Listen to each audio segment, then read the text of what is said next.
तो नमस्कार दोस्तों, जैसा कि मैंने बोला था कि अगर मुझे समय मिला तो मैं एआईसीसी ईवीएस का क्वेश्चन पेपर लाऊंगा। तो ये देखिए लाया हूँ। ये मैं नहीं दावा कर सकता कि यही क्वेश्चन एग्जाम में आएंगे, लेकिन हाँ इसी टाइप के प्रश्न एग्जाम में आएंगे ये मैं बोल सकता हूँ। तो आइए देखते हैं। पहला है पादप सूर्य के प्रकाश को उपयोग करते हैं। सूर्य के प्रकाश का उपयोग किस प्रकार में करते हैं? तो ये जो क्रिया है ये क्या कहलाता है? तो ये कहलाता है प्रकाश संश्लेषण, इंग्लिश में फोटोसिंथेसिस कहलाता है। ठीक। सूर्य के प्रकाश में जब पेड़ पौधे अपना भोजन बनाते हैं तो इस प्रक्रिया को क्या बोलते हैं? प्रकाश संश्लेषण। आपने क्लास 7 में पढ़ा होगा। नेक्स्ट है आपका जंतु जो दूसरे जंतुओं का भक्षण करते हैं क्या कहलाते हैं? देखिए आपको पढ़ने में दिक्कत हो रही होगी इसलिए मैं बोल दे रहा हूँ ज़ोर ज़ोर से। तो क्या है दूसरा क्वेश्चन कि वे जंतु जो दूसरे जंतुओं का भक्षण करते हैं क्या कहलाते हैं? तो वे मांसाहारी कहलाते हैं। जैसे कि शेर हो गया, चीता हो गया, तेंदुआ हो गया। अगला है पर्यावरणीय जैविक घटक है। पर्यावरण के जैविक घटक क्या क्या हैं? शैवाल, पेड़, बैक्टीरिया। तो ये सभी जैविक घटक पर्यावरण जिसमें जीव पाया जाता है उसे जैविक घटक कहेंगे, जिसमें जीव नहीं पाया जाता है उसमें अजैविक घटक कहेंगे। अजैविक घटक जैसे कि पत्थर हो गया, ठीक, मिट्टी हो गई, इसमें जीव नहीं पाया जाता। बाद बाकी जिसमें जीव पाया जाता है वे जैविक घटक। अगला है पर्यावरण में तत्वों के वर्गीकरण को क्या कहते हैं? पर्यावरण में तत्वों के वर्गीकरण को क्या कहते हैं? तो जैव भूगर्भीय रासायनिक चक्र, इसको क्या कहते हैं? जैव भूगर्भीय रासायनिक चक्र कहते हैं पर्यावरण के तत्वों के चक्रीकरण को। अगला है आहार श्रृंखला यानी कि फूड चेन, आप पढ़े होंगे। तो आहार श्रृंखला में मनुष्य का स्तर कहाँ पे है? तो हम देखते हैं ऑप्शन ए है ये हमारा उत्पादक, ऑप्शन बी है अपघटक, ऑप्शन सी है उपभोक्ता और ऑप्शन डी है इनमें से कोई नहीं। तो हम क्या आते हैं? उपभोक्ता हैं। ठीक। उत्पादक वे कहते हैं जो कि घास हो गया, घास हो गया मतलब कि जो उत्पादन करते हैं उसे उत्पादक कहते हैं। और अपघटक जो सड़े गले पदार्थों में परिवर्तित कर फिर से उत्पादक बना देते हैं। तो अपघटक में आपका वे सारे बैक्टीरिया आ जाएंगे, सूक्ष्मजीव वगैरह आ जाएंगे, और उत्पादक में आपका घास आ जाएगा, पेड़ पौधे आ जाएंगे। ठीक। अगला है प्रदूषण को निम्न रूप में परिभाषित किया जा सकता है। तो प्रदूषण को कैसे परिभाषित किया जा सकता है? तो इसका आंसर हो जाएगा आपका अवांछित तथा विषैले पदार्थों की उपस्थिति को प्रदूषण कहते हैं। जब किसी पदार्थ में अवांछित या विषैले पदार्थ आ जाते हैं तो उसे हम क्या कहते हैं? प्रदूषण। नेक्स्ट है आपका ओजोन डे कब मनाया जाता है? यानी कि ओजोन दिवस कब मनाया जाता है? तो ओजोन दिवस मनाया जाता है दोस्तों 16 सितंबर को। और ओजोन का सूत्र क्या होता है? ओजोन का सूत्र होता है O3। ओजोन कहाँ पे पाया जाता है, किस मंडल में? तो ओजोन आपके समताप मंडल में पाया जाता है। और समताप मंडल में क्या चलते हैं? हवाई जहाज। नेक्स्ट है आपका भोपाल भोपाल गैस त्रासदी किस गैस के कारण हुई थी? तो अक्सर ये एग्जाम में पूछा जाता है, ये क्वेश्चन फेवरेट है। भोपाल गैस त्रासदी जो हुई थी दोस्तों एक रासायनिक उर्वरक फैक्ट्री थी, आपको मालूम होगा, और इसके कारण काफ़ी बवाल मचा था। तो इस गैस में रिसा हुआ था मिथाइल आइसोसाइनेट का, जिससे भोपाल में कई लोगों की जानें गई थी। ठीक ना। और फैक्ट्री का नाम था यूनियन कार्बाइड, अमेरिका की फैक्ट्री थी, भारत में आकर टेस्टिंग कर रही थी। इसके ऊपर राजीव गांधी जी का पूरा बड़ा लेक्चर है। नेक्स्ट है आपका किस पदार्थ से जल दूषित होने पर, ये क्या लिखा है जी, मिनी माता बीमारी होती है? तो किस पदार्थ से जल दूषित होने पर मिनी माता बीमारी होती है? मिनी माता मतलब चिकन पॉक्स या फिर चचक। आप बोलते हैं ना कि माता दर्शन हो गया, चचक चेहरे पे बूंदा बूंदा फुंसी टाइप का आ जाता है, तो उसे ही बोलते हैं। तो वह किस कारण होता है? मुकरिक क्लोराइड आ जाता है आपके पानी में, जल में। क्या है? Sorry, mercuric chloride. Mercuric chloride, mercury मतलब पारा, मरकरी मतलब पारा Hg, और क्लोराइड मतलब Cl, यानी कि आपका HgCl पानी में मिल जाता है। मर्क्यूरिक क्लोराइड पारे से मिलित जल को अगर आप पीते हैं तो आपका कौन सा बीमारी होता है? मिनी माता। ठीक, छोटी चचक जिसे आप बोल सकते हैं। नेक्स्ट है आपका जल का क्लोरीकरण। जल का क्लोरीकरण किया जाता है किस लिए? तो ये किया जाता है पैथोजन एवं कवक को मारने के लिए। पैथोजन एवं कवक को मारने के लिए। जब हम लोग जल में ना विरंजक चूर्ण मिलाते हैं ना, विरंजक चूर्ण बोले तो उसको आप लोग क्या बोलते हैं, घर में क्या बोलते हैं जी, जब पानी में दिया जाता है विरंजक चूर्ण को तो उसको बोला जाता है, तो उसे बोला जाता है गांव के या फिर घर में बोलचाल की भाषा में ब्लीचिंग पाउडर, ठीक। और साइंटिफिक नाम है विरंजक चूर्ण। नेक्स्ट है आपका BOD का अर्थ क्या है। तो नेक्स्ट क्वेश्चन है हमारा कि BOD का अर्थ क्या है। BOD का अर्थ होता है दोस्तों, फुल फॉर्म होता है BOD का biological organic death, biological organic death होता है इसका पूरा नाम। नेक्स्ट है आपका किस प्रदूषण के कारण तेजाबी वर्षा होती है। तेजाबी वर्षा बोले तो आपका तेजाबी वर्षा का मतलब होता है कि अम्ल वर्षा, acid rain, acid one rain जो होता है, अम्ल वर्षा, यह किस कारण होता है, यह होता है सल्फर डाइऑक्साइड के कारण, और सल्फर डाइऑक्साइड का सूत्र होता है SO2, ठीक। नेक्स्ट है आपका मृदा प्रदूषण का मुख्य कारण क्या है। तो मृदा का जो प्रदूषण होता है इसका मुख्य कारण है खनन। खनन में वे सभी खनन आ जाएंगे, कोयला खदान हो, चाहे यूरेनियम की खान हो, कोई भी खदान हो, तांबे की खान हो, उन सभी में आ जाएंगे, इसके कारण मृदा का प्रदूषण होता है। नेक्स्ट है आपका ध्वनि प्रदूषण होता है। ध्वनि प्रदूषण किससे होता है, तो ये होता है आपका डेसिबल में, ध्वनि प्रदूषण को मापा किससे जाता है, तो डेसिबल में मापा जाता है। और जब हम लोग बातचीत करते हैं तो ये 30 से 40 डेसिबल के बीच में होता है। जैसे कि मैं अभी आपसे बात कर रहा हूँ तो ये 30 से 40 डेसिबल के बीच में होगा। नेक्स्ट है आपका ध्वनि प्रदूषण से क्या होता है। तो ध्वनि प्रदूषण से क्या होता है, देखिए, तो इसका आंसर हो जाएगा आपका हृदय की गति में वृद्धि हो जाती है, यानी कि हमारा ब्लड प्रेशर हाई हो जाता है।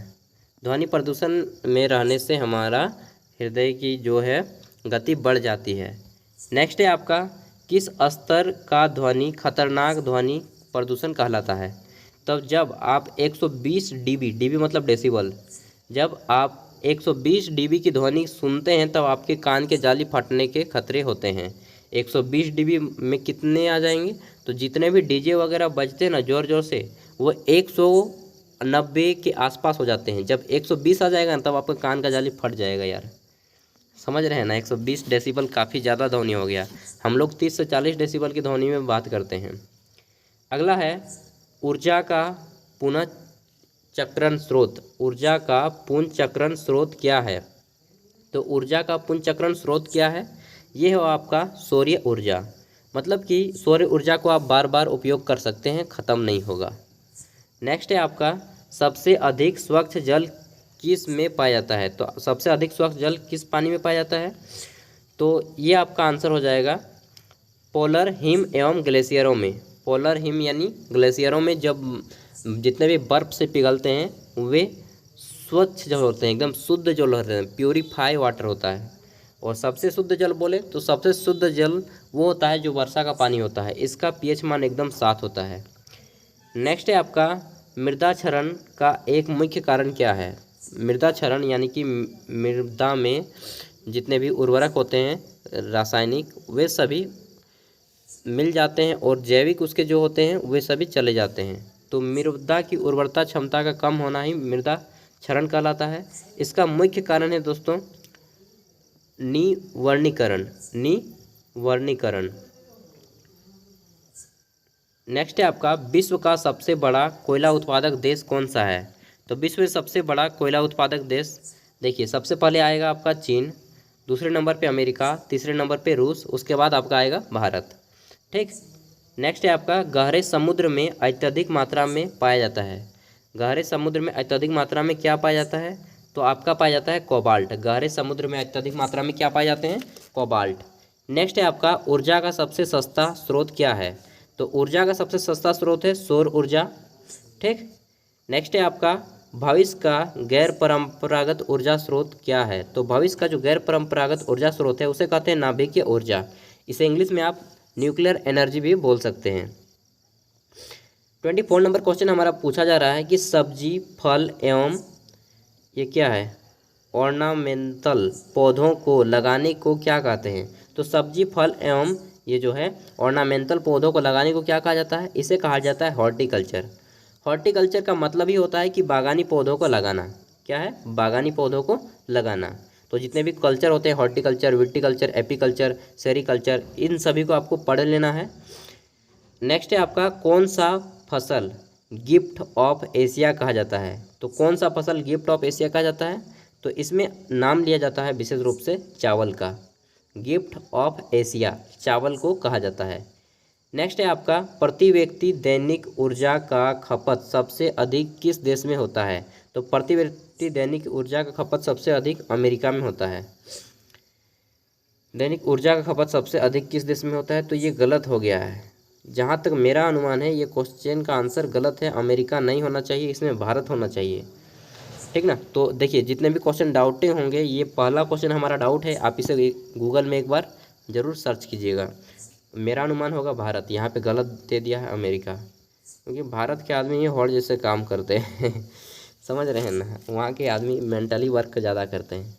नेक्स्ट है आपके भारत में कौन सा खनिज बहुत कम मात्रा में पाया जाता है। भारत में कौन सा खनिज बहुत कम मात्रा में पाया जाता है, तो भारत में जो है सोना बहुत कम मात्रा में पाया जाता है। सोना की एक प्रमुख खान है कोलार की खान, जो कि कर्नाटक में है।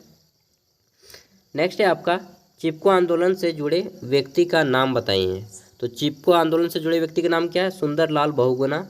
सुंदरलाल बहुगुणा। और इसमें क्या होता था कि पेड़ों से चिपक जाते थे लोग, और ठेकेदार जब काटने आते थे तो पेड़ों से लोग चिपक जाते थे। नेक्स्ट है आपके गरीबों का लकड़ी किसे कहा जाता है। गरीबों का जो लकड़ी होता है वो किसे कहा जाता है, तो ये कहा जाता है बांस को। बांस को गरीबों की लकड़ी कहा जाता है, और बांस एक प्रकार का घास है, ठीक ना। नेक्स्ट है आपका स्वच्छ जल के भूगर्भीय स्रोत कौन से हैं। तो स्वच्छ जल के भूगर्भीय स्रोत क्या है, इसका आंसर हो जाएगा ये सभी, यानी कि एक्का प्योरा, सतही जल और अंकुफेयर्स, ये तीनों आपके आंसर हो जाएंगे, यानी कि ऑल ऑफ दीज, इनमें से सभी। नेक्स्ट है आपका संरक्षण का अर्थ क्या है। संरक्षण का अर्थ है ये सभी। ये सभी में क्या क्या आएंगे, प्राकृतिक संसाधनों का सही उपयोग, प्राकृतिक संसाधनों का चुनाव, प्राकृतिक संसाधनों का बचाव। संरक्षण मतलब कि सुरक्षा करने का अर्थ क्या है, ये सभी प्राकृतिक चीज़ों का बचाव करना है, सही उपयोग करना है, सही मैनेजमेंट करना है। मैनेजमेंट का हिंदी हो जाएगा, आप क्या बोलते हैं, नियंत्रण में करना है। नेक्स्ट है आपका अस्थाई जैव विविधता को क्या कहते हैं। माफ़ कीजिए, स्थानीय जैव विविधता को क्या कहते हैं। तो स्थानीय जैव विविधता को कहा जाता है अल्फा विविधता कहा जाता है। नेक्स्ट है आपका रेड लिस्ट में निम्न में से किसके संबंध में सूचना प्राप्त होती है। तो रेड लिस्ट में विलोपन मतलब कि जो जीव खतरे में आ गए हैं, विलुप्त होने के कगार पे हैं, नहीं मिल रहे हैं, ठीक ना, वैसे जंतुओं को रेड डाटा पुस्तक में रेड लिस्ट में रखा जाता है, यानी कि वह कगार की स्थिति में है, उसकी प्रजाति खतरे में है। नेक्स्ट है आपका किस राष्ट्रीय उद्यान में शेरों को सुरक्षित रखा गया है। तो गिर राष्ट्रीय उद्यान में शेरों को सुरक्षित रखा गया है। गिर राष्ट्रीय उद्यान दोस्तों आपका गुजरात में है, और टाइगर स्टेट, भारत का टाइगर स्टेट मध्य प्रदेश को कहा जाता है। और गिर राष्ट्रीय उद्यान में एशियाई शेर रहे जाते हैं, एशियाई शेरों को।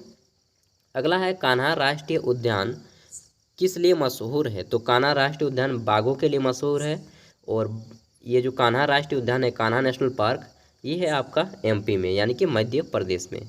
नेक्स्ट है आपका मानव जनसंख्या के आधार पर भारत का स्थान कौन सा है। तो मानव की जनसंख्या के आधार पर भारत का स्थान दूसरा है, यानी कि पहला स्थान चीन है, दूसरा स्थान भारत है।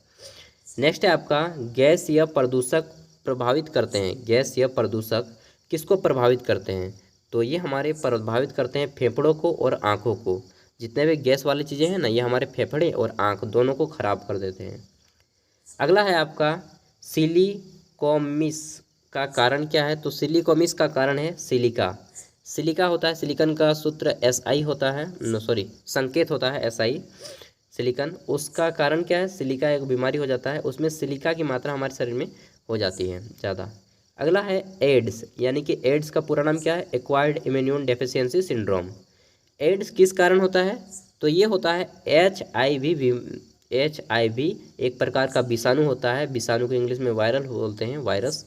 तो HIV का जब हमारे शरीर में संक्रमण हो जाता है तब उसे एड्स कहा जाता है, और यह फैलता है संबंध द्वारा। तो HIV के द्वारा। नेक्स्ट है आपका जठर आंत्र संबंधी रोग का कारण क्या है। तो जठर आंत्र संबंधी रोग का कारण है, जितने भी जठर आंत्र से संबंधित रोग होते हैं वे जल प्रदूषण के कारण होते हैं। ठीक।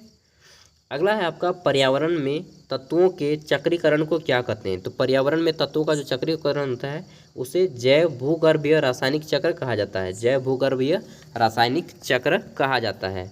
नेक्स्ट है आपका भोपाल त्रासदी किस गैस के कारण हुआ है।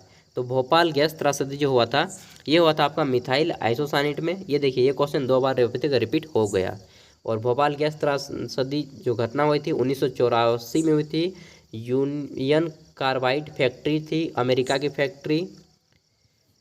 अगला है आपका, और यह मध्य प्रदेश में है, भोपाल की राजधानी मध्य प्रदेश की राजधानी भोपाल। प्रदूषण है, प्रदूषण क्या है। तो प्रदूषण क्या है, अवांछित विषैले पदार्थों की उपस्थिति। देखिए जो क्वेश्चन 2 बार रिपीट हो जा रहा है वो question very very important question है, VVI क्वेश्चन है। ठीक ना, इस बात को नोट कर लीजिएगा। अगला है पुनर्जीवित न होने वाला ऊर्जा स्रोत है, यानी कि एक प्रकार हम बोले तो अनवीकरणीय ऊर्जा स्रोत है। तो पुनर्जीवित न होने वाला ऊर्जा स्रोत कौन सा है। तो जीवाश्म ईंधन। जीवाश्म ईंधन में आपका कोयला आ जाएगा। ठीक। नेक्स्ट है आपका निम्न गैसों में से कौन ताजमहल को चुपचाप खा रहा है। तो ताजमहल को चुपचाप कौन खा रहा है दोस्तों, ये खा रहा है सल्फर डाइऑक्साइड। नेक्स्ट है आपका धुआं समान कुहासा को क्या कहते हैं। तो धुआं के समान के कुहासा को क्या कहा जाता है, स्मॉग कहा जाता है।